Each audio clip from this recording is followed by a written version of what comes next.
You're so gloomy. We don't need you here. My boss, a woman who didn't know much and didn't care to learn, belittled me. I sighed, looking at her smug face.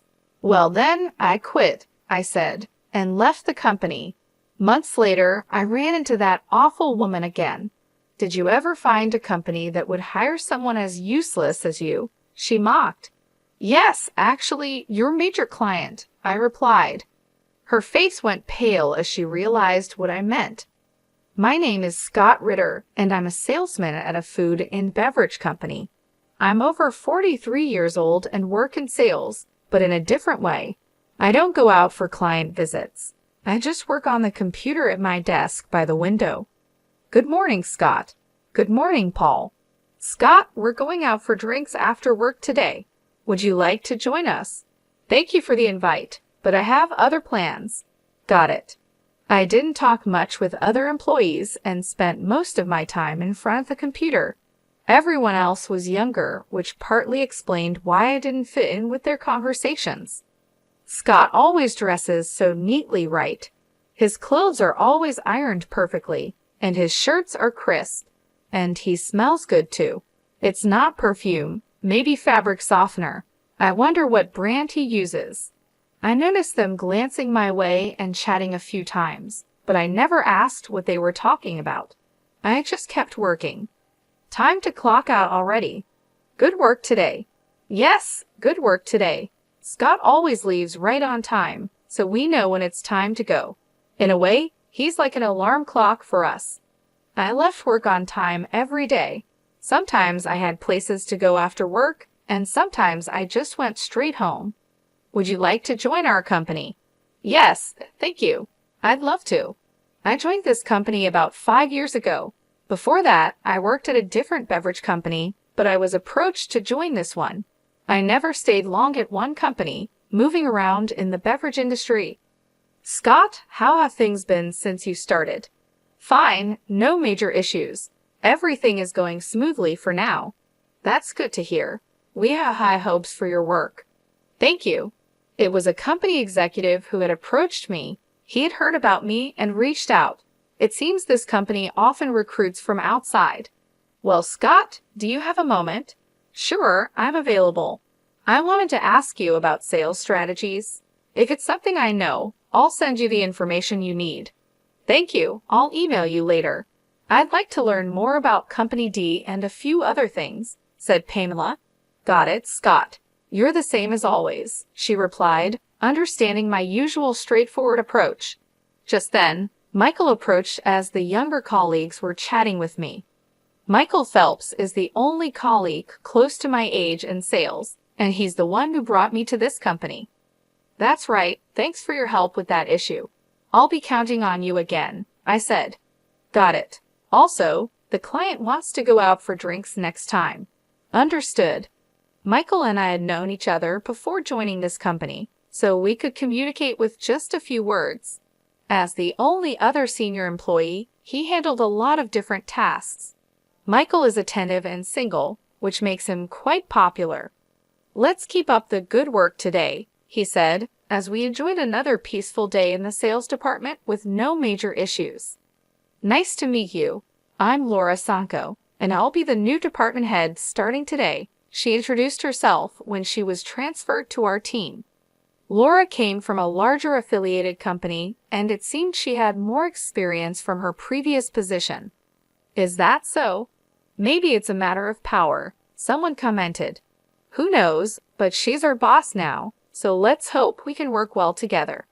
I sighed quietly as I observed Laura. She was wearing bright red clothes that didn't seem very professional, with heavy makeup and a strong perfume that reached my desk. Her attitude was confident and assertive. Listen to what I say. I'm in a higher position than you, she said, making her authority clear. The thought of her being the boss made me uneasy. Hey, who prepared this document? She asked.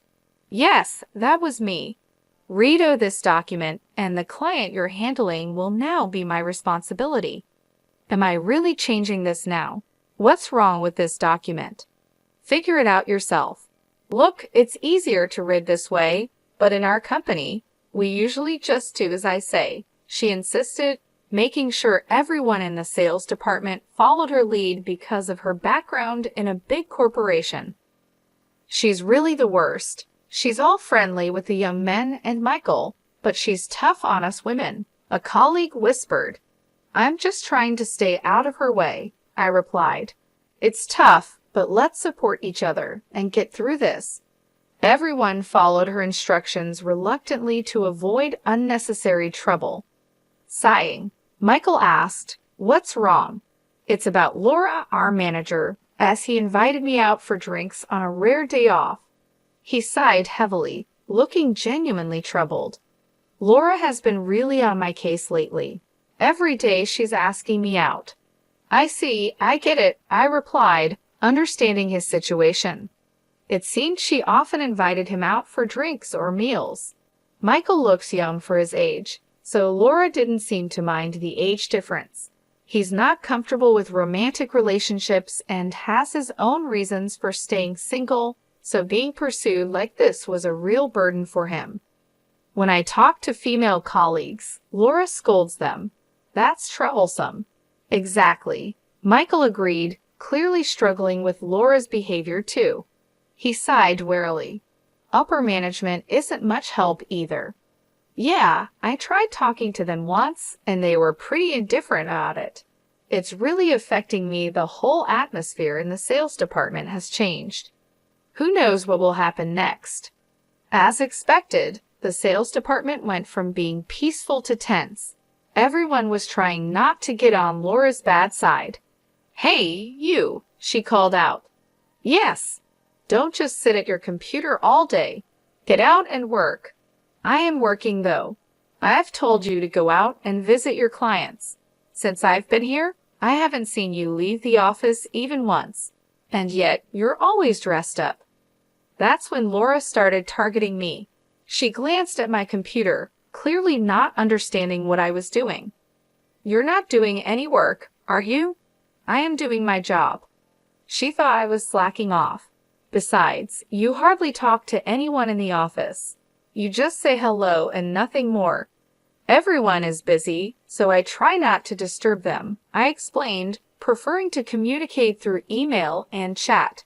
That's also how I heard about her rumors and complaints. "Really, you're so gloomy. You're in sales, but you're glued to your computer, not going out for field work, not interacting with other staff. And you're always dressed in mismatched clothes, leaving right on time. Are you taking your job lightly?" Laura seemed to really dislike me, constantly picking on me and making snide remarks. "Scott, are you okay? Laura was hard on you today, right?" "I'm fine," I replied. "She's focused on me right now, so it's been easier for the rest of you. Let me know if you need anything. We're here to help." "Thank you, everyone." The sales staff noticed what was happening and showed their concern. They often intervened by saying things like, "There's work to do," or "A customer is here," to pull her away. Aside from Laura, I had good relationships with others. "What's with that manager? She complains about Scott leaving on time, but she leaves early too." "It's true. I saw her at a bar the other day." "Me too. She was drinking a lot." "How much does she spend on drinks?" "Apparently, she was drinking with business partners, and it's all being paid for with company money." "Really?" More and more, the talk about her wasn't about her work skills, but rather unpleasant rumors. "Are you okay?" "I'm fine. If her bothering me gives you all a chance to work, then it's okay. I'm really sorry if anything happens. I'll help out, and you know what's going on. You've changed jobs a lot, haven't you? If you ever decide to leave, could you let me know?" I nodded, and Michael said, "Thank you," and walked away. Unlike me, Michael has always been the type to stay in one place, but it seemed this situation was making him reconsider. A few months after Laura arrived, there was trouble. The sales department's expenses had increased, leading to orders for cost-cutting. Why have the expenses gone up? Now we're told to cut costs. It's ridiculous, Laura complained, but the rise in expenses was her fault. Her excessive spending on entertainment was causing the increase. Everyone knew she was frequently out drinking. I don't want to cut back on entertainment expenses. If they're cut, I won't be able to drink as much. It's your fault, Scott. Why me? You're not working. Having you here is a waste of expenses and salary. You're stealing company money. I was being unfairly accused. I was just doing the job I was assigned. She didn't understand it, but I believed my work was important. To cut costs, I'll start by cutting you. What a mess. You're so gloomy. We don't need you. Pack up your things and get out of the company. Is that an order from the boss? Yes, you're fired, she said with a smirk. I just sighed. Then I quit. Don't ever come back to this office. Getting rid of an incompetent employee will save us money.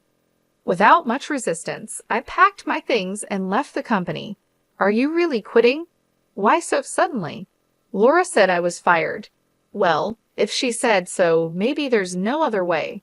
Even the executives couldn't stop Laura's actions, given her connections to a larger company. It seemed inevitable. That day, I resigned and left the company. Scott, please come back to our company. We need you here. We'll talk to the manager. Read numerous messages on my phone, all begging me to return. But I had been fired, and there was nothing I could do about it. If you're not here, I don't know how to proceed with our business strategy, a female colleague said cheerfully over the phone. I appreciate everyone's words, but I've been let go. Don't say that, she replied, but as much as I felt for my trusting colleagues, there wasn't much I could do. I already had my sights set on another company, so I stuck to my decision and said goodbye to my colleagues. Well then, Scott, are you okay? Pamela asked. Actually, I was about to contact you. After reaching out to a certain company, I immediately got a call from Michael. He had been out on sales visits and was unaware of what had happened recently. I heard from everyone, are you really quitting, Mark? Michael asked. That's right. Do you have another job lined up? Yes, fortunately. Scott, we've known each other since our previous job, but I have a favor to ask. I've already talked about you. Michael, thank you so much. I really appreciate it. A few months after leaving that company, I found myself at a high-end restaurant for a business meeting. Honestly, the person I was meeting today was a bit difficult to deal with. As I waited at the entrance, I heard a familiar voice. Well, long time no see. Laura Sonko appeared, smirking. Oh look, it's the gloomy window seat guy, she said in a condescending tone. What are you doing here? Surely not eating, right? You couldn't possibly afford a meal here, could you? She mocked. Did you ever find a company that would hire someone as useless as you? She continued, clearly unaware of my current situation. Well, actually, it can't be anything important, right? She interrupted, not giving me a chance to explain. She continued with her mocking laughter. What would a useless non-worker like you be doing at such a high-end restaurant? Are you part of the cleaning staff? It's just like you to try to look cool. It doesn't suit you at all. I'm not part of the cleaning staff. I'm here for work today. Work, huh? That's a word for people who actually work hard, like me, not for incompetence like you, she sneered. Today I came here as a sales manager for a business meeting, not like you, who just sits at a computer. As I grew tired of her endless chatter, someone approached us. Hey, sorry I'm late. I've been waiting for you, Director Charles. It was Charles, the director from the major restaurant chain Bloom Dining. I shook hands with Charles, and Laura suddenly bowed her head. Director Charles, thank you very much for your valuable time today. Seeing that it was Director Charles, Laura quickly started to butter him up, showing just how important this business meeting was for her company. Hi, Laura. Looking forward to working together. But really, if both of you had arrived earlier, you could have waited inside, Charles said to me with a friendly smile. Laura looked confused. What? Scott is involved in this business, she muttered under her breath, clearly shocked. Shall we go inside, then? Charles suggested. Yes, let's, Laura replied, still trying to process what was happening. Prompted by Charles, we proceeded into the restaurant and were guided to a private room. "What's going on here?" Laura whispered to me, still confused. "Don't rush, you'll understand soon," I whispered back, making sure Charles didn't hear. Once inside the private room and after the attendant had left, I prepared my business card. It was time to clear up the confusion. "Here is my business card," I said, handing it to Laura. "What? Really?" Laura's eyes widened as she looked at the card. It read, "Scott Murphy, head of Bloom Dining Food Research Department. You asked earlier if there was a place that would hire me. Well, I was picked up by your major client," I said with a smile. Laura's face turned increasingly pale. After leaving that company, I had contacted Charles. I had known Charles for a while and had previously received an invitation from him. "I'm glad you joined us, Scott," Charles said. "Thank you. I look forward to working with you." "The pleasure is ours. We're grateful to have someone with your talents join us. We'll be counting on you." "Yes, I'll do my best." So I joined Bloom Dining and took on the responsibilities entrusted to me.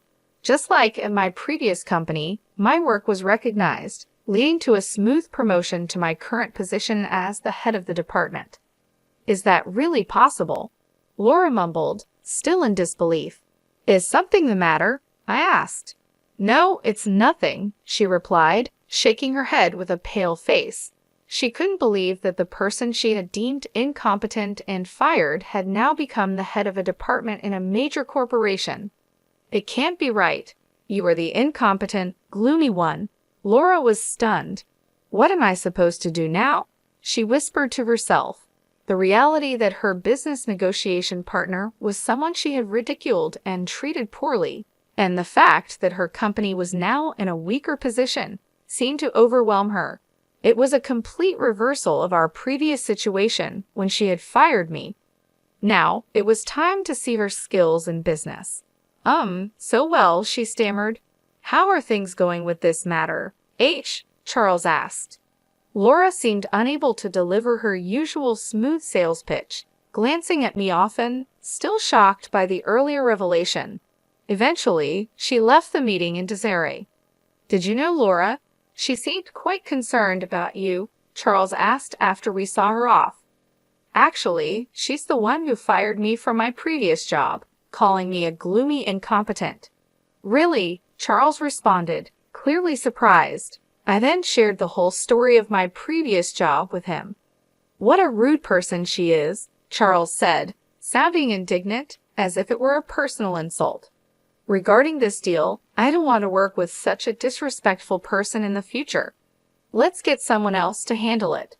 "Yes, let's proceed with the negotiations once the representative is changed." "All right, I'll make sure to communicate that," I assured him.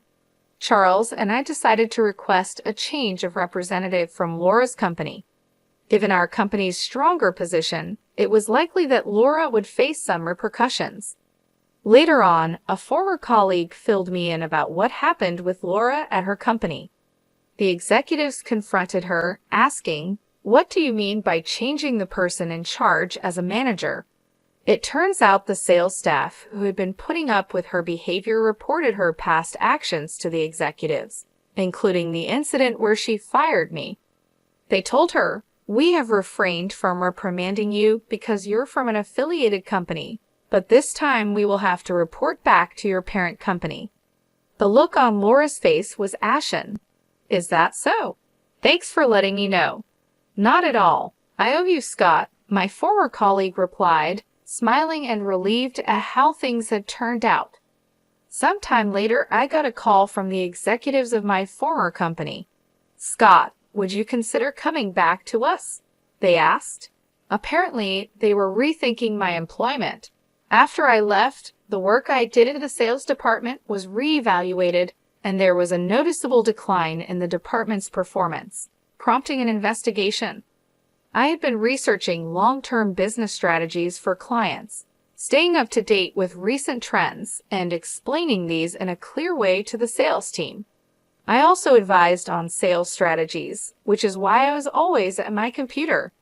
Besides that, I was checking the financial status of all our business partners and managing the accounts receivable to make sure they didn't become bad debts.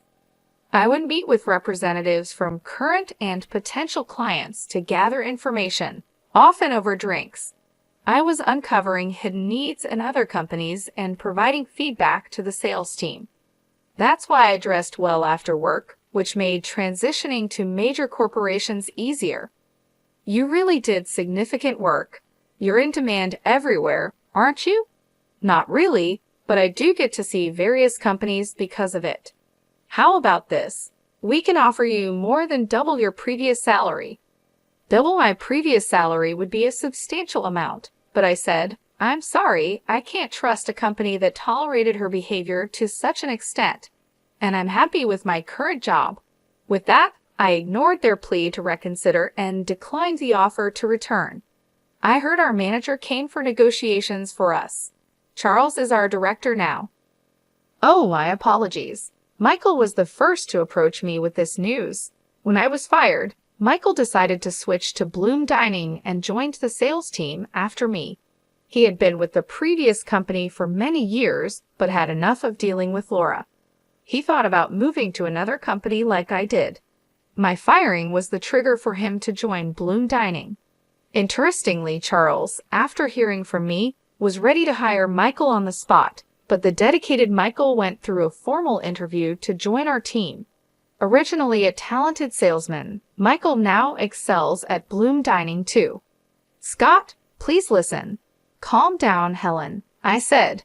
Helen, a female employee from my former department who cried when she learned I had left, still seemed to admire me. I've been assigned the research tasks you used to handle. Can you teach me? Really? Taking over the tasks from a company I left is, please, I really want to improve our sales. Despite my hesitation, I was moved by Helen's eagerness and decided to teach her. So this is how it works. Yes, that's how it works. Our relationship resembled that of a teacher and student due to the age difference. We're really like teacher and student. Yes, it would be something like this if I had a student. Thank you, Professor. Teach me too, Professor. Please don't call me that, Brian. When we met occasionally for lessons, another former colleague, Brian, wanted to join, eager to learn my sales techniques. I thought, with these two, that company will be okay. I was relieved to see them positively trying to learn, just like before. They could form a great team, much like Michael and I did in the past. As for Laura, she ended up returning to her original company as a regular employee. However, her lavish lifestyle and love for drinking couldn't be supported by her regular salary, so she secretly started working at nightclubs. But moonlighting was against her company's rules, and once they found out, she was fired. Now, Laura is struggling to attract clients because of her haughty attitude, and she isn't earning much. It's a sort of poetic justice, a case of cause and effect. I saw her looking rough in downtown recently. She caused a lot of trouble for others, so now it's her turn to face difficulties. Laura, who once fired me, now faces her own set of hardships. She wouldn't have thought this would happen back then. She even contacted me using the business card I gave her. Could you hire me at Bloom Dining? She asked. That's impossible. At least contact Michael, I told her. She contacted me too many times and was becoming a nuisance, so I passed her messages to Michael. He replied, I'm sorry, but I'm not interested in people like you, and frankly, I dislike you. Please don't contact me or my colleagues in the future. To be honest, I don't want to hear from you again. Michael clearly refused her, and after she kept trying to reach out to him, Michael contacted his lawyer. She was then placed under a restraining order and could no longer approach him. Being popular can be troublesome, but I never wanted this kind of attention. Michael and I had worked together at one of the companies during my job-hopping days. He had been engaged, but after his fiancée died in a car accident, he remained single. Since then, he understood the nature of my work and began relying on me. Now, he's thriving as a skilled senior in sales. Meanwhile, I'm grateful to be using my skills at Bloom Dining, where I conduct research with a more generous budget than before. Thanks to my efforts, Bloom Dining's default rate decreased significantly, and we were able to understand our clients' needs in more detail, leading to increased contract rates. It was definitely the right decision to bring you on board. You've made a significant difference, Charles said. I'm glad to be of service to the company. Everyone praises you. They said contracts became much easier to secure because you identify the needs so precisely. That's good to hear. I just did what I could. I'm really glad I joined this company. Meanwhile, back at my former company, I heard that Helen had taken over my research tasks and was doing a great job. Brian informed me her research skills are second only to yours, Scott. Is that so? She did learn quickly. When I was teaching her, I thought, I can't let her outdo me. Brian chuckled, feeling motivated by the competition. It seems they've become good motivators for each other, and their research efforts have helped stabilize the sales department. Helen is like Scott's student. Her methods are just like yours. And you, Michael, you've been teaching Brian, right? That's true. While I was teaching Helen, Michael also gave advice to Brian whenever he could. Looks like it's time for a generational shift. Maybe, but since we're at different companies, we'll stay rivals for a while longer. Indeed, we can't afford to lose. Flashy jobs are easily noticed from the outside, but the supportive roles behind the scenes are just as important for a company's growth. While some in sales secure contracts, it's the administrative staff who provide crucial support. Cleaners keep the office and common areas tidy, contributing to the overall function. An organization can grow because it has employees fulfilling various roles. It's often unclear who is doing what and how they contribute to the work. However, it's important to approach each role without prejudice and strive to understand the contribution of each member. Leaders, especially, should never forget this.